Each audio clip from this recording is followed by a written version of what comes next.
What the hell is dark rum? And is there a best dark rum? Now, these are questions that are near impossible to answer. If you ask 100 rum lovers what a dark rum is, you'll get 100 different answers. But there is one universal truth of all dark rums.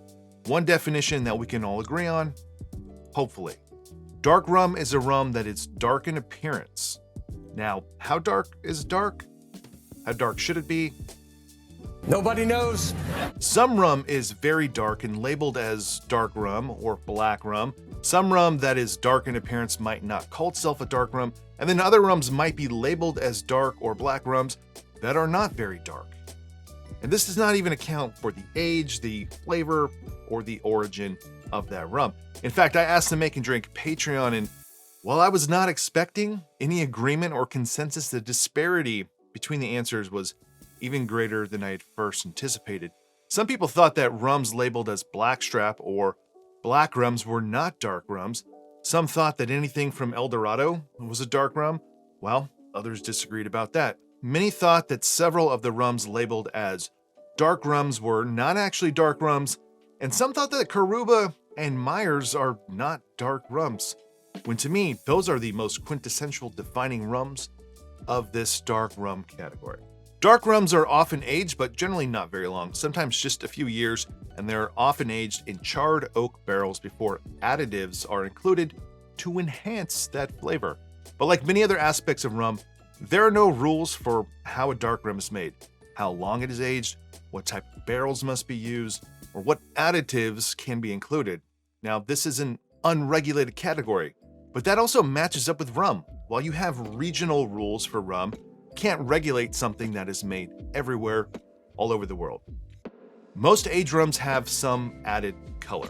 Now, there may be some intention there to make it appear to be aged longer, but for the most part, rums use caramel coloring for consistency from batch to batch. So when you buy one 8-year-old rum today, it'll match that same rum that you buy a month or a year or years later. This happens in other spirit categories as well. But dark rums often have a ton of color and very little aging. They often have a color that is not natural to even the most aged rums. The color might be from something added to the rum to enhance its flavor, but for the most part, that darkness is coming from coloring. No flavor, no real change in texture. And you can see this with these two Hamilton rums. The only difference between these two is that one has more caramel coloring than the other. I'm not here to set the record straight or to define to everyone what a dark rum is or should be.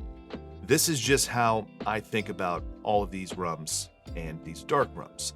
And dark rum is a wide category of rum. Within dark rum are subcategories like blackstrap, black rums, dark Jamaican rums, and so on.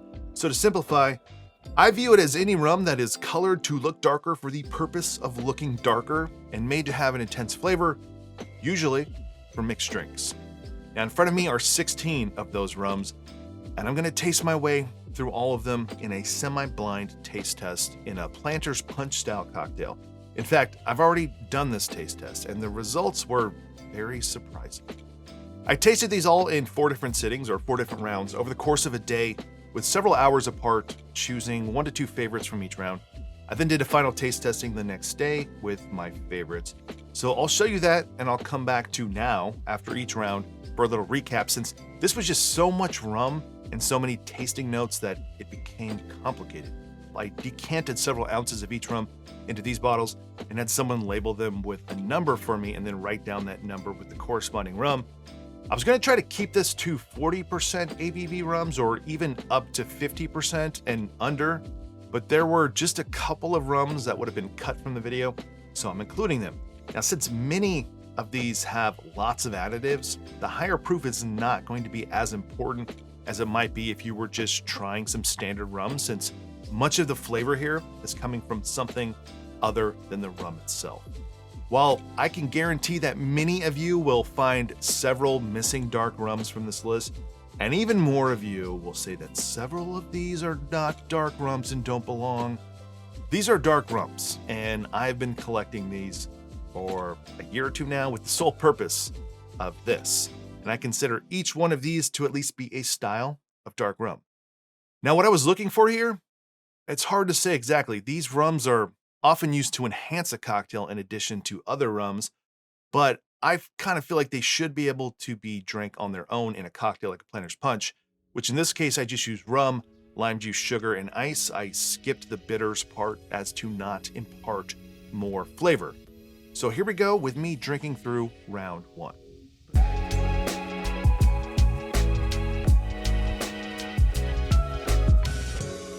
Good news is it tastes like a dark rum. There's a bit of a char note to it, but like always when you start doing these things, your first one's going to give you maybe a little bit misleading taste, and you got to come back to it. This has a much more intense aroma, but it's more bitter than the last one.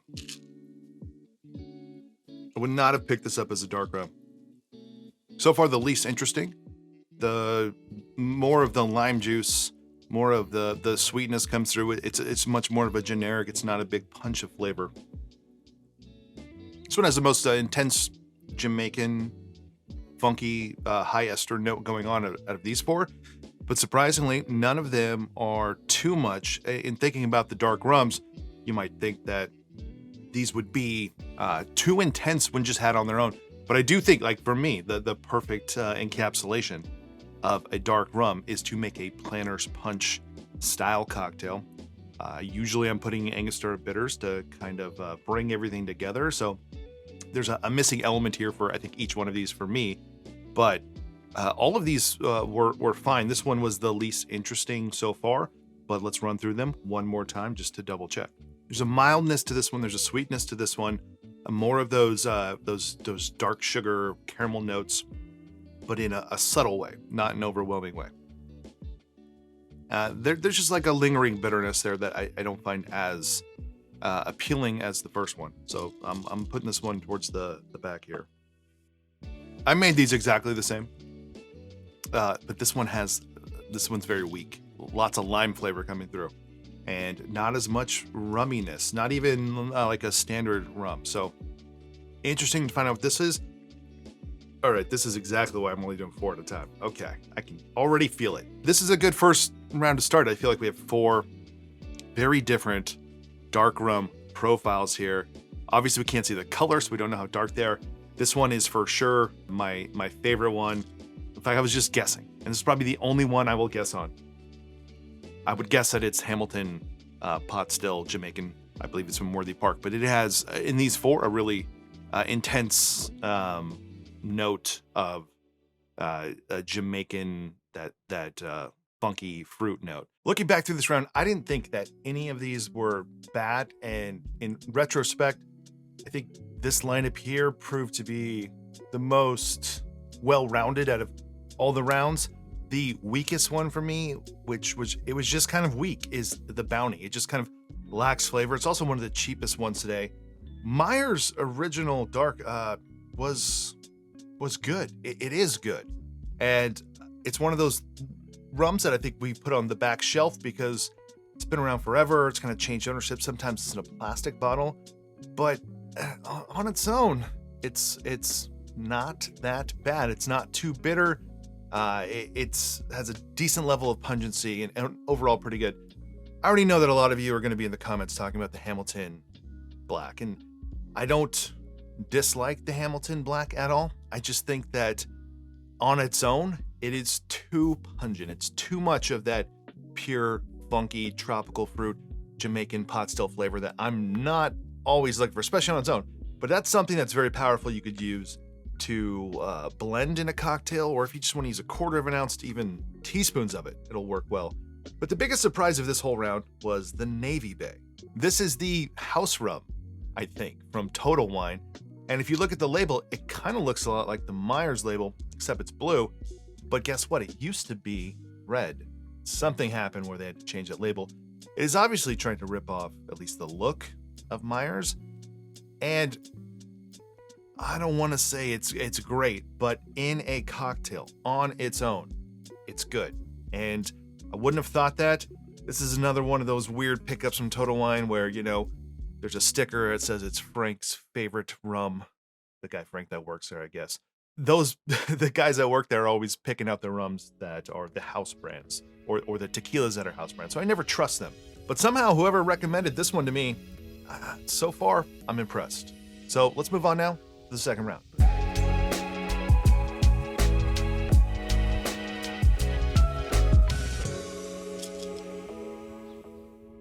Even a more bitter note than the ones from earlier today.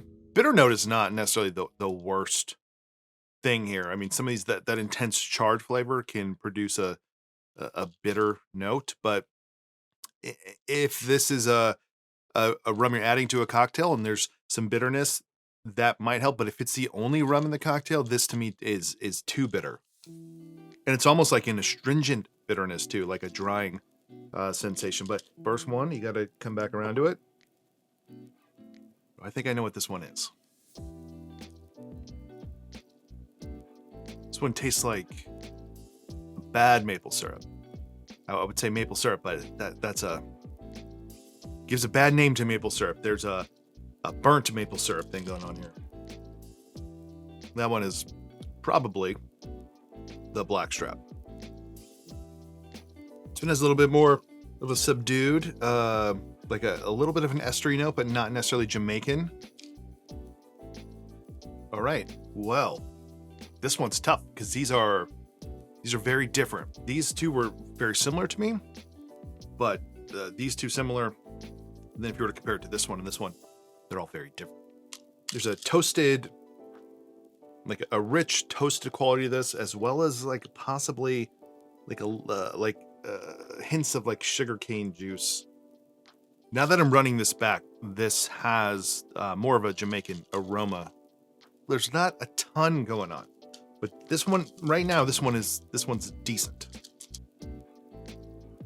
I just don't know why, even in small amount, even like a tablespoon or teaspoon, you want that in a cocktail. It just has this artificial maple syrup thing. And I'm not even hating on the artificial maple syrup. I'm a fan of Mrs. Butterworth, but there's a even cheaper, cooked down fake maple syrup vibe going on. This is my least favorite of all of them so far.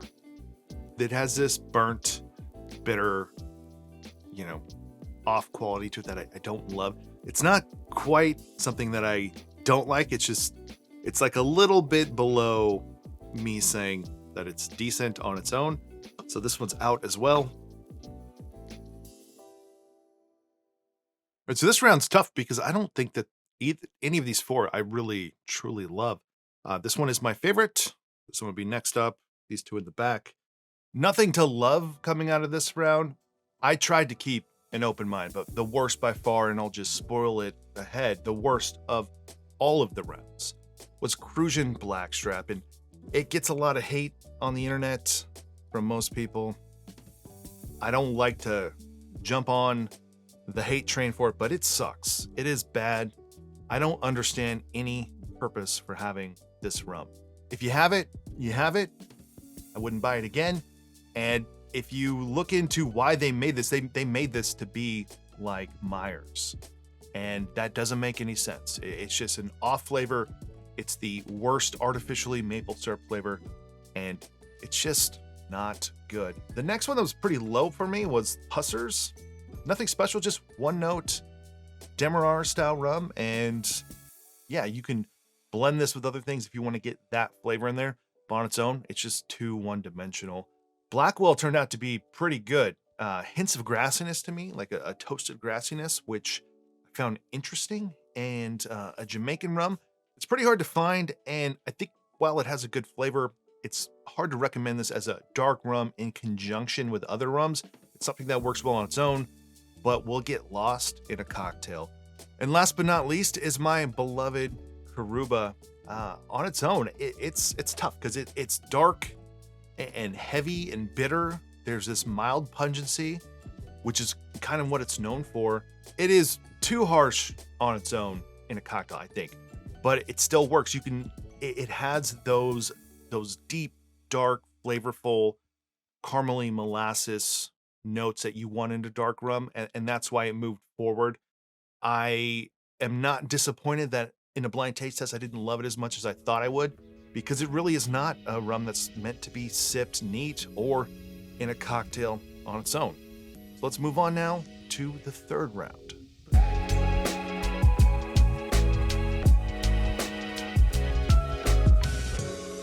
The aroma of this one is, it's whiskey.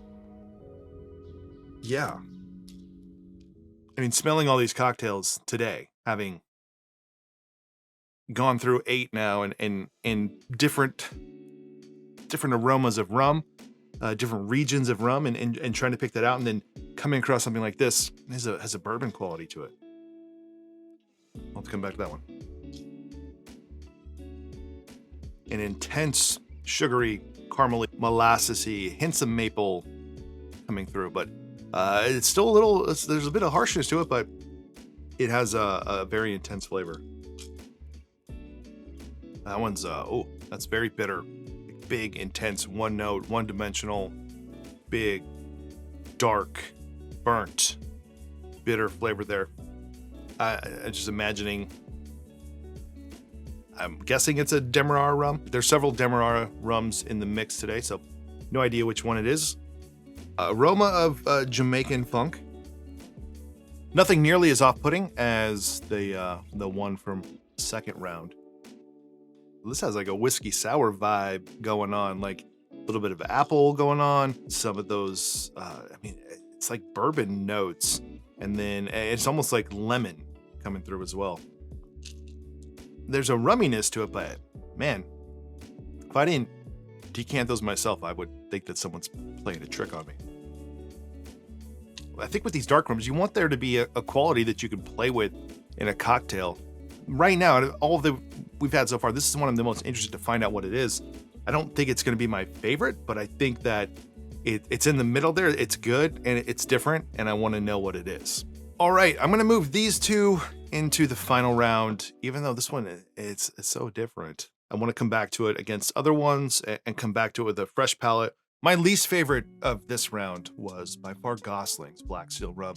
Now, it's not as low down there as the Crucian, and I think if those flavors interest you, that maple syrupy vibe, I would choose Gosling's over Crucian. But it's still tough. It's got to be mixed with other things that can hold up to it on its own. I don't like it. I know many people out there enjoy this with just some ginger beer. I would not. So the next one that I tasted here that I thought was kind of in the mid, not bad, but not great, was the Pusser's Gunpowder Proof. So a higher proof Pusser's, but it's more of the same. I don't think that flavor needs to be intensified. You need other rums with the Pusser's rums, and I've always felt that way. They're not bad. They're solid Demerara, Guyana style rums, but they need something else to complement them. Now, the next one in this round, which I think actually was probably the best of them, and actually I moved this one on along with one other one, is the Myers, or the Myers is the apostrophe S in there. 2 S's. This one's solid. It's well-rounded, and it is a better representation of the Myers Original Dark. It's unique here because I have 2 bottles of this. One I picked up when it came out, barrel picks from K&L Wine for $30, and then another one, the same one from K&L, this one, for 19 something. $30 is kind of a reach, I think, for this rum. $20, 100% sub in there with some of the top rums. It is one of the favorite rums of mine from this whole tasting. Last but not least was the weirdest rum out of this whole thing, which was the Cutwater Dark Rum. Cutwater is based in San Diego. They're known for their canned cocktails. They also make rum. It is the most geographically unusual rum of this list as well. It's also one of the newest rums probably out of all these, and one of the oldest bottles to me. I mean, there's a Myers bottle I've had for like 15 years. The Cutwater I've had a long time, and it's not great, but it is so unusual and different that I wanted to move it back and try it again in the final round.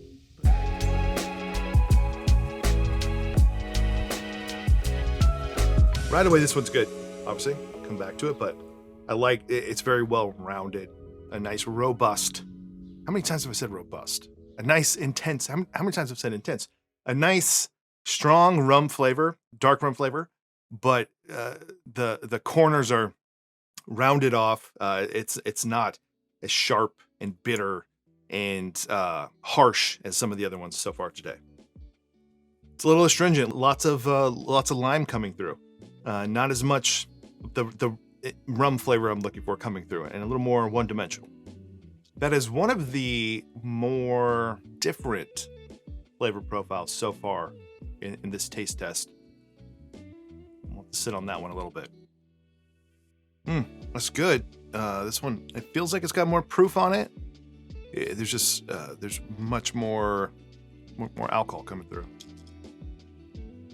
This one is pleasant, but in the world of dark rum, it's do you want something that is mild and pleasant? And this tastes like something that would be good on its own in a cocktail. Which is that what we want? There's a lot of maple syrup coming on the nose, but it's a little bit, it feels watered down, feels diluted, feels weaker than the other ones for the rum that comes through, but as well as whatever additives may or may not have been used, it doesn't seem like it's providing that much flavor. It's not bad though. It's in the middle of the road here. All right, I'm gonna have this one move on as well as the first one I tried here. At the bottom of round 4 for me is the Denison Vatted Dark, and I don't have a lot to say about it. I've never liked it. I know some people love it. I just always felt it to be not what I want in a dark rum. I just don't like it. There is some agricole in here, but that's not why. It's just, there's a flavor profile in there that doesn't agree with me. Next up, which I put in the middle here, is a Hamilton 86. It's one of my favorite rums, but like some of these other ones, especially the Demerara ones, they're very one-dimensional. They're cheap, they provide great value, great flavor, but you want to put something else with them. It pairs well if you split this 50-50 with a nice Jamaican rum. Luckily, one of the rums that finished in the top here that moved on was Worthy Park 109, and that has become one of the most beloved new rums of the last couple years. It is hard to pinpoint if you're trying this for the first time what it is. It's made by Worthy Park. It's 100% Jamaican, yet it has this very unique profile to me of Jamaican and Demerara. It's like blending the best of both worlds. And that's why I think it works, because it's not like that Hamilton hot still. It's not super funky. It has more of that deep, dark, molassesy, sugary, caramely, toasted. It's toasted. Dark rum flavor, charred oak flavor, and it's well-rounded, high proof at 109 proof, yet it handles itself well. It doesn't feel too overpowering, and it's deserving of being one of everyone's favorite dark rums. The last one, which is kind of the winner of this round, which is a surprise to me, is the Plantaray Original Dark. I had to buy this bottle. This is one of the few rums I had to go out in the days before doing this and buy it because it was basically empty. And I had told myself that I was not going to buy this rum anymore because I just didn't enjoy it when I've used it as floats or in cocktails. It's not dark enough to really show itself. And I still do think that there is a great rumminess to this, but it might not be the best dark rum. It's the opposite of Karuba, which is giving an intense flavor, and it's a little more mellow and on its own delicious. I'm not too surprised that it worked out well.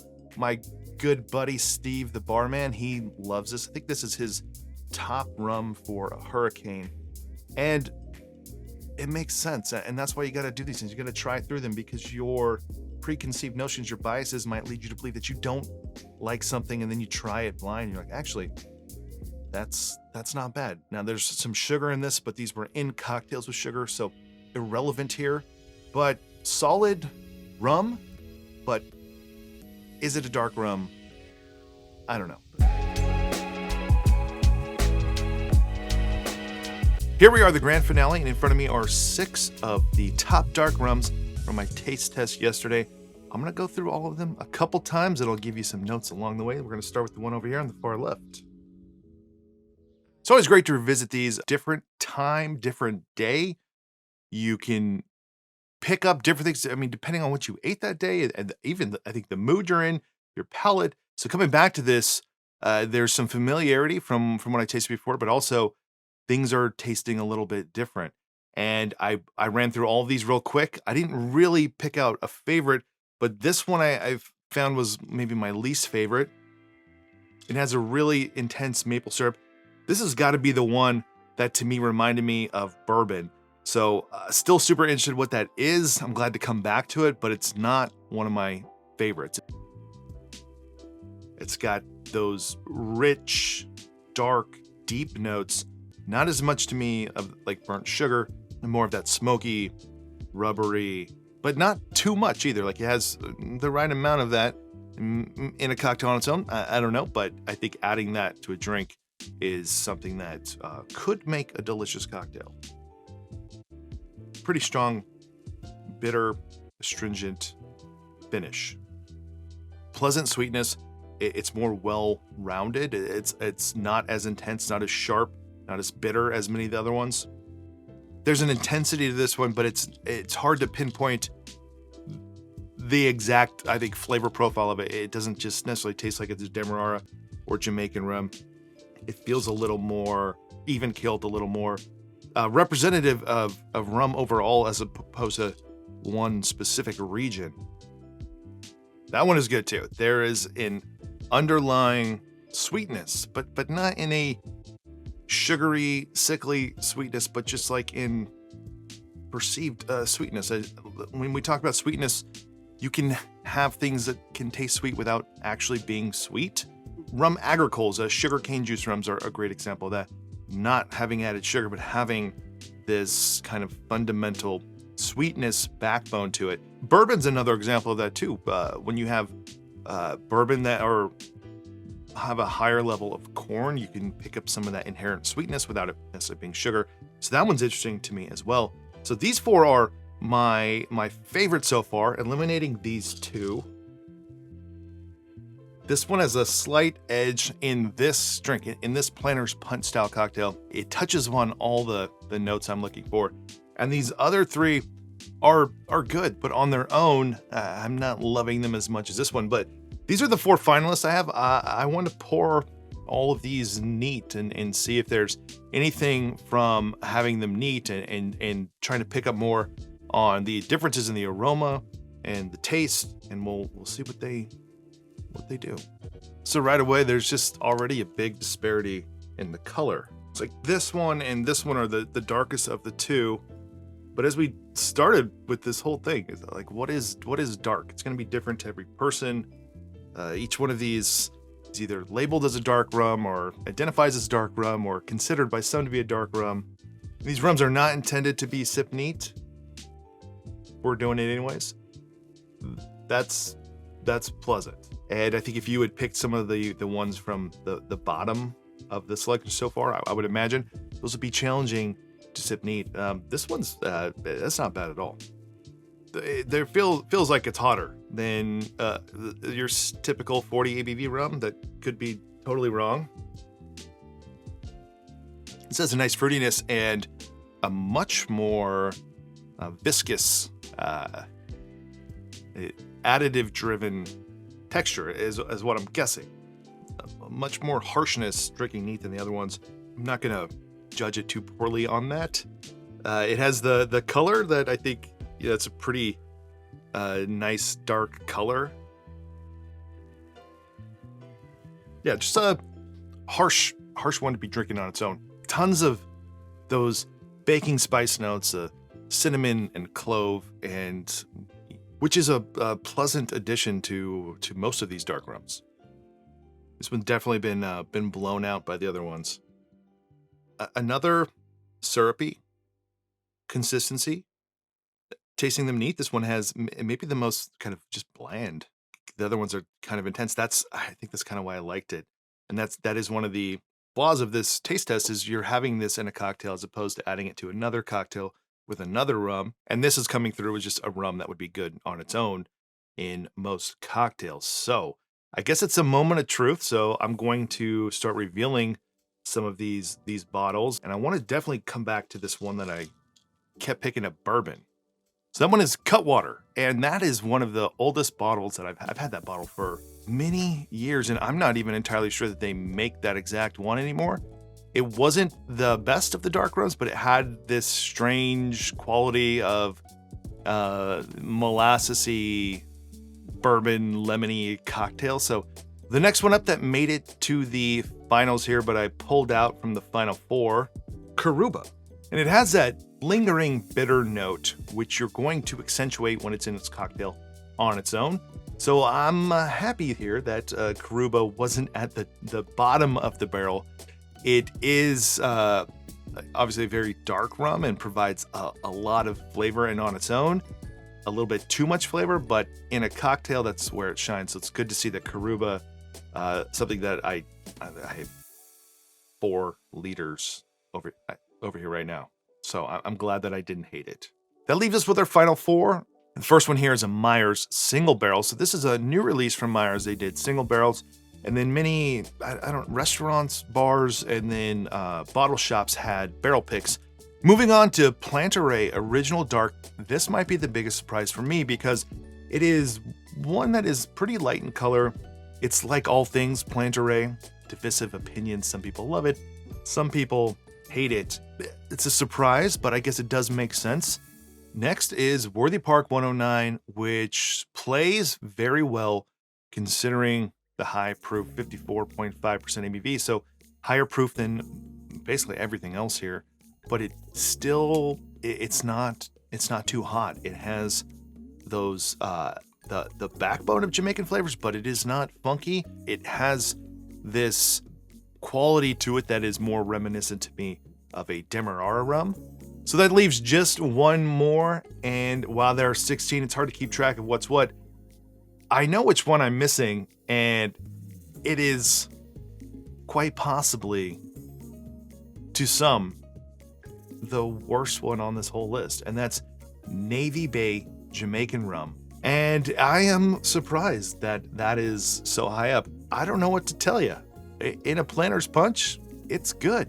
So these were the 6 rums that I thought was best. Now, there weren't too many from this overall tasting that I thought were bad. So I'm not saying that all of the ones that didn't make it here are bad rums. There's just 1 or 2 that actually are bad rums. But what's funny about this process, if you look at these, if someone were to call out these 3 rums, I think you might be a little skeptical. But the fact that these were the 6 I wanted to try again, and if you break them in half as I have right now, you have really no surprise here.